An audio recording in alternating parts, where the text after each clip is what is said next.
Hi అందరికీ welcome back to my channel. అందరు ఎలా ఉన్నారండి? బాగున్నారా? ఈ రోజు అయితే నేను సోరకాయ రెసిపీ అయితే షేర్ చేస్తున్నాను. సోరకాయకి పొట్టు తీసుకొని చిన్న చిన్న ముక్కలుగా కట్ చేసుకోవాలి. స్టవ్ వెలిగించుకొని బాండి పెట్టుకొని కావాల్సినంత ఆయిల్ వేసుకోవాలి. ఆయిల్ హీట్ అయిన తర్వాత కొంచెం జీలకర్ర కొంచెం ఆవాలు వేసుకోవాలి. ఆప్షనల్, మీ ఇష్టం, అది వేసుకుంటే వేసుకోవచ్చు లేకపోతే లేదు. ఆయిల్ హీట్ ఎక్కిన తర్వాత సోరకాయ ముక్కలు వేసి ఒకసారి కలిపేసి మూత పెట్టేసేయాలి.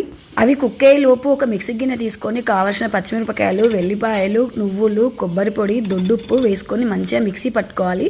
సన్నుప్పు బదులు దొడ్డుప్పు యూజ్ చేయండి, కూరలు మంచి టేస్ట్ కూడా వస్తాయి.